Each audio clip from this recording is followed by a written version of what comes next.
Yeah. Norton, why don't you give him the microphone there? Thank you, Warren, for including me. out of order. It's good to have you here. Norton represents a family that came in 1956. Yeah, that joined up with the partnership and been with us ever since.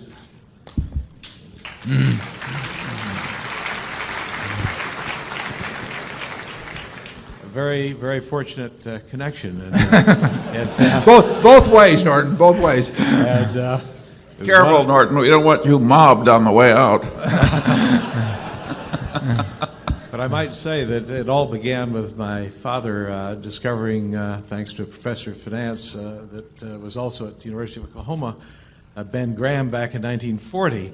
And then later, when Ben Graham was about to retire, we were trying to find his protege.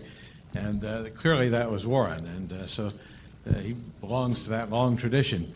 But the question I wanted to ask was, you've mentioned the very strong companies that Berkshire has that are really international companies like Coca-Cola and the Gillette. But are you considering, or have you ever thought of considering the foreign companies that are undervalued, or have you for some reason not included that in your universe of companies to consider?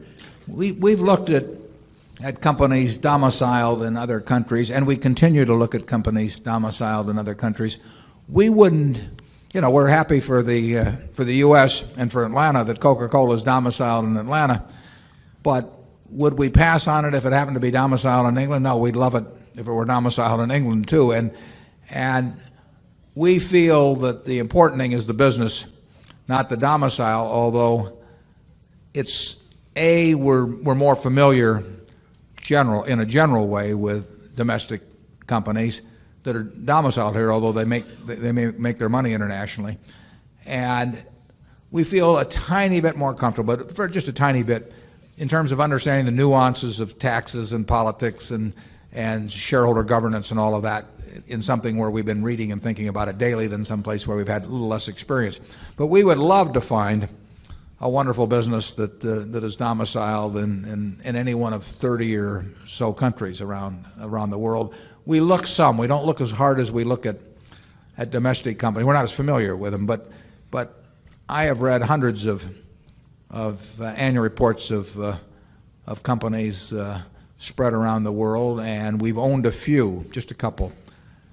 They're usually not as big, so just getting the kind of money in many cases is more of a problem. But some of them are big, and we do not have such a surplus of ideas that we can afford to ignore any possibilities. And if we can find something with a market cap, probably of at least $5 billion or greater, that strikes us as having our kind of qualities and the price is right and everything, we will buy.